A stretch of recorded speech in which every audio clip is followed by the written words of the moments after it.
This actually happened back in October, but it's just recently flared up.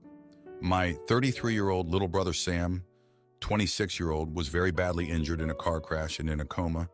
It didn't look like he was going to make it the first several days and still uncertain weeks afterwards.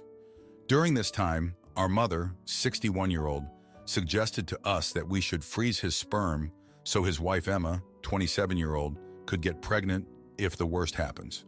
Everyone was disturbed by that comment. I admit it for obvious reasons. I talked to her at the time and told her not to bring it up because it's very inappropriate to be thinking about creating future children while he was dying, but she found it a perfectly legitimate concern, but agreed to shut up nonetheless. Again, she brought it up and asked if Emma had come to a decision about that. Emma got rightfully upset and told her to leave and not come back. I supported her then, but didn't think she would keep her out for weeks, about 11 days. I told Emma then that she'd learned her lesson and that keeping her away from Sam when he could die at any moment was unthinkable to me, despite whatever she'd said. She defended her decision but relented when I promised on behalf of my mom that she wouldn't bring it up again. I then made my mom promise to me that she wouldn't say anything like that again. And even though she was outraged and very hurt at Emma, she apologized to her, and we thought that was over. Fast forward to now, Sam has recovered a lot, but he still needs a lot of rehabilitation and has quite a few cognitive difficulties still. I thought my mom and Emma had moved past their issue, but it turns out my mom is still holding on to resentment because she keeps thinking that Sam could have died without her ever saying goodbye to him because of Emma. This came out again when Emma recently confronted her about why she's been so off with her, and my mom told her everything. My mom was crying that she'll never forgive her, and Emma was saying she won't have to because she won't even apologize. Emma then told her that I agreed with her. I corrected her and said I agreed with her initial decision, but was always clear that letting it go on for weeks was a horrible thing to do. I was definitely more forceful than I was when I'd first told her because I tried to be gentle with her then. Emma is distraught is because nobody is taking her side. Sam himself has come to find out about this through our sister and is upset with me because he thinks I should have tried to defuse the fight instead of egging my mom on. I'm so conflicted because I definitely don't want to strain our family even more at this time. But if I tried, I think I could get them to see eye to eye because I'm generally regarded as a peacemaker in my family. But if I were to do that, I'd have to be diplomatic and say stuff like, I see both sides when I unequivocally dislike what Emma did. Now for a few comments before the update. Comment 1. Your mom was an asshole and madly majorly overstepped. Your sister-in-law, Sil, was right to kick her out. I supported her then but didn't think she would keep her out for weeks, about 11 days. I told Emma then that she'd learned her lesson and that keeping her away from Sam when he could die at any moment was unthinkable to me, despite whatever she'd said. You don't get a voter. Going no contact and keeping your mom away for good would be a reasonable response. She had her chance and chose to harass sister-in-law again and again. Now she is out. So shut up, or if she has any sense, Emma will kick you out too. Comment 2. Emma did what was best for her husband. A mother who wants her son to go through a medical procedure to collect his sperm while he's at death's door isn't someone any wife would want around their loved one. Your mom needs to take a good hard look at her own behavior rather than play the victim and blame Emma for a situation which was 100% caused by her. Your exaggeration that it went on for weeks is not helping your cause. You're the idiot. You're the jerk. Now for the update, thanks for sticking around after my last post. So this whole mess with my brother Sam's accident and the fallout with our mom and his wife Emma just got a whole lot messier. Just when I thought things couldn't get any worse, my mom did something that shocked us all. She went behind our backs and actually talked to a lawyer about getting rights to Sam's, for Emma. I couldn't believe it. When Emma found out, she was beyond furious. She felt betrayed by my mom's actions. And honestly, I couldn't blame her. It was like my mom had no boundaries. But here's where it gets complicated. Emma had been keeping a secret of her own. Turns out, she was already pregnant before the accident. She didn't want to stress Sam out with the news while he was in a coma. When my mom found out about the pregnancy, she felt like a fool for even considering legal action. But instead of apologizing, she just got more upset, saying Emma should have told her sooner. The tension between them got so bad that Sam, despite his condition, had to step in. He was still struggling with his recovery, but he couldn't stand seeing his family fall apart. He tried to mediate between Emma and our mom, but it just ended in a huge argument where harsh words were exchanged.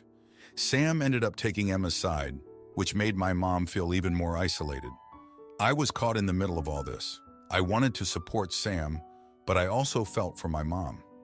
She had made a mistake, but her intentions, however misguided, were rooted in her fear of losing her son. I tried to explain this to Emma, but she wouldn't hear it. She said I was just as bad as my mom for not standing up for what was right. And then, as if things couldn't get any more tense, our sister, who had been pretty quiet throughout this whole ordeal, dropped a bomb. She had been seeing Emma's brother for months and was now expecting a child with him. This news should have been a happy occasion, but it just added another layer of complexity to the family drama. My mom, feeling like everyone was against her, did something unexpected. She packed her bags and left. She said she needed time to think and that maybe we'd be better off without her. I was stunned. I never thought she'd actually leave. Emma seemed relieved, but I could tell Sam was hurt by our mom's departure. Now I'm trying to hold everything together. Sam's recovery is still my main concern, but I can't help but feel like our family is falling apart at the seams. I want to fix things, but I'm not sure where to start. I keep thinking that if I just say the right words, I can make everyone see reason. But deep down, I know it's not that simple. I'm not oblivious to the toxicity of the situation, but I can't help but hope that we can all come back together as a family. Maybe it's naive, but I can't give up on them, even if it means putting my own feelings aside. Thanks for reading. My parents sue me over their loan, then start a smear campaign so I cut them off and show them who's really in charge. Last year, I, 26-year-old female, had a huge falling out with both of my parents, 61-year-old female and 62-year-old male. To make a long story short, my mother has a lot of narcissistic tendencies and is just not a nice person to be around. I finally dredged up the courage to tell her how the way she has treated me made me feel, and she did not like that at all. My dad and I always had a decent relationship in the sense that he wasn't actively tanking my self-esteem throughout my childhood, so he was good in my eyes. We've had many conversations over the years about my mother's behavior and treatment. She also treats him poorly, and he's agreed with me in the past that the description of a narcissist seems to fit her. Fast forward to this argument between my mother and I, and he completely switches gears and takes her side. Instead of trying to understand my side of the story, he believes I should just ignore it like he does, because she's my mother. A few months of no contact go by, and my father reaches out, asking if we can chat. I call him, and the only thing he has to say to me is that he wants me to take out a private loan of almost $100,000 so that I can give him that money to pay off the Parent Plus loan he independently signed for my college education when I was 17. For those that don't know, a Parent Plus loan is a loan entirely signed by the parent, and the payment plan is based off the parent's income. When I was preparing for college at the ripe old age of 17, no one ever really explained how these loans worked, and I certainly didn't understand that it would be something I would be paying off $800/month for essentially the rest of my adult life. To her credit, my mother told my father at the time to not sign for this loan. They didn't for my other siblings. He made the decision to do it anyway. It is entirely in his name, and legally he is not allowed to transfer it to me. Prior to this breakdown in our relationship, I had every intention of paying back this loan. My parents never really handed me anything for free, so I always just assumed that's how it would work. Now, however, I refused to take out a private loan for almost $100,000, which they wouldn't even approve most likely, so that he can get off scot-free, especially not after how I've been treated. That would legitimately ruin my life, and it's just starting. I would never be able to own a house or have children. I would be burdened by it forever. I also feel guilty because I know it was for my education, but I can't help but feel like it's not entirely fair to just dump it all on me. He was 52 years old when he signed for that loan, definitely old enough and experienced enough to understand the consequences. I genuinely don't know if I'm in the wrong here or if they are. The guilt is eating me up, but at the same time, there is something in me that just refuses to give in to them.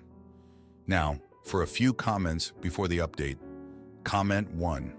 At your age and income, I don't think it will be easy to just get a $100,000 loan like this. In fact, I don't think it will be possible at all. Your best plan is to go out and prosper, putting that education to good use, which has to have been the original idea behind all of this in the first place. Right now, it may be a burden on your dad, but it's a burden he knowingly took on as an adult. For you to have to take it all upon yourself now is unreasonable and, to be honest, seems quite punitive. Not the idiot. Comment 2. So my narc father tricked me into paying mine off. As it was tied to his income and in his name, I could never combine it or defer it, and it was way above what I could afford. I struggled for years with that loan. He claimed it was our loan and screamed at me when I was late, saying that I was messing up his credit. So I paid it first, even before my rent, even when I was paying other bills with credit cards. I say frick him, not the idiot. Now for the update. Thanks for all the comments on my last post.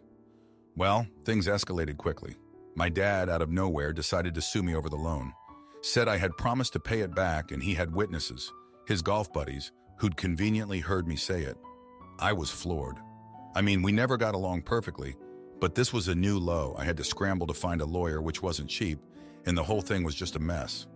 The court date came and it was like a bad movie. My dad's friends all lined up, telling the same rehearsed story. But here's the thing, they slipped up. Their stories were too similar, like they'd been coached. My lawyer picked it apart and the judge saw right through it. The case was dismissed, and my dad was warned about perjury and wasting the court's time. But that wasn't the end of it. My mom, who'd been quiet this whole time, suddenly decided to play her part. She went on this smear campaign, telling our relatives and anyone who'd listen that I was an ungrateful daughter, that I was ruining my dad financially. It was like she was trying to isolate me from the family. And it worked to some extent. I got calls from aunts and uncles, cousins, all saying I should just pay the loan to keep the peace. I was at my breaking point. I couldn't believe my own parents would go this far. It was like they were trying to punish me for standing up to them. But I wasn't going to let them win. I cut off contact with everyone who sided with them. It was hard, but I had to protect myself. Then, as if things couldn't get any worse, my job was on the line. My mom had somehow contacted my boss, spinning a tale about how I was unreliable and dishonest. I don't know what she hoped to achieve, but it backfired. My boss knew me, knew my work ethic, and he didn't buy it. He even offered to write a statement in case I needed it for legal reasons. It was a small win, but it meant everything at that moment.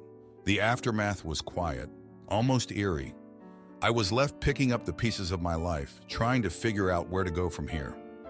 I was alone in a sense, but also free from their toxic influence. I started therapy, worked on rebuilding my self-esteem, and focused on my career. And then, out of the blue, my dad called. He was crying, apologizing, saying he didn't know why he'd done those things, that he missed me. It was a lot to process. Part of me wanted to forgive him, to have my dad back. But I couldn't forget everything that had happened. I told him I needed time, that maybe one day we could talk. But for now, I had to put myself first. It's been pretty up and down, to say the least. But I'm getting through it, one day at a time. Thanks for reading. My husband's secret son shows up and wrecks our family peace. So I cut him out and made sure his mother regrets ever contacting us again. Over a year ago, my husband found out that he had a biological son, Theo, 25-year-old male, that he didn't know about. My husband and I have 3 children. Maisie, 20-year-old female, Millie, 17-year-old female, and Max, 15-year-old male. After finding out, the kids initially had mixed emotions about it. 8 months ago, my husband and Theo met for the first time. 2 months after that, we had him to stay for the weekend. Upon meeting him, I immediately felt on edge, and he did very little to change my opinion. First of all, he continued to smoke vape in our guest room after I asked him not to multiple times. I also caught him smoking Zaza in the backyard. It is illegal in our state. On Saturday night, he went out with my husband, and they didn't come back until early the next day, completely wasted. Previously, my husband hadn't drunk heavily for years. My kids really enjoyed spending time with their half-brother, as did my husband. Because of this, I decided to mostly hold my tongue about my feelings towards him. My husband has met up with his son almost every month since, and the kids have seen him a couple more times too. Around 3 weeks ago, my husband went with Theo to visit Theo's hometown for a few days. It wasn't made clear to me beforehand, but they actually stayed in Theo's mom's house. Theo posted on his Instagram story one night a short video containing his mom, my husband, and another man. My husband was drunk and possibly high and had his arm around Theo's mom. My daughter Millie follows him on Instagram and was upset about the video and showed me. This was obviously upsetting for me. On a basic level, I was worried about something happening between my husband and this woman. But on another level, I'm just worried about my husband. I know during the time Theo was conceived, my husband was drinking, doing drugs, and living a very promiscuous life. He's turned his life around since. Although he's not sober, over the last couple of decades, he only drinks socially and rarely gets drunk. He's given up smoking and doesn't touch drugs. Since Theo has come into his life, this has changed. I see both Theo pushing him back down a path he's previously stated he doesn't want to go back to. He's been cagey about the whole subject. When he came home, I confronted him about his time away. I asked him about if something had happened between him and Theo's mom. He didn't deny it, just called me paranoid. We've talked about it some since, but I won't go into it as this post is already long. Last week, Maisie told me she and Theo were planning a vacation together. I told her I was uncomfortable with her having a relationship with him at this time. I explained to her my reasons, mainly that I don't consider him a safe person. I also told my youngest two that for the time being, they won't be seeing their brother. This isn't permanent. This is a decision I've made to protect my kids from someone making reckless choices that is already impacting our family. My daughter thinks I'm being a jerk, am I? Now, for a few comments before the update, comment 1. Not the jerk for wanting to protect them, but at the ages they're at, they will be angry at you trying to tell them, brother or no brother, who they can and can't see. You have to trust that you've taught them the lessons you wanted to and let them test those lessons. You can't control them. You could try some ground rules, but not an outright ban. Your husband is the bigger issue. He's trying to bond and be a cool friend, as being a dad to him is too late. Tell him your worries and fears. He should, however, take them on board and not call you paranoid. That's a bit of a gaslight. Comment 2. Soft yes the jerk. Theo sounds like might be into the partying lifestyle, which includes getting drunk and high off Zaza. However, he is an adult and completely responsible for his choices. As for husband, you need to sit him down once again and remind your husband that he is setting a poor example for your children. However, denying your children a relationship with Theo is not the solution. Please sit Theo down with your husband and talk to him about his behavior and let him know your concerns. Now, for the update, thanks for sticking around for this update.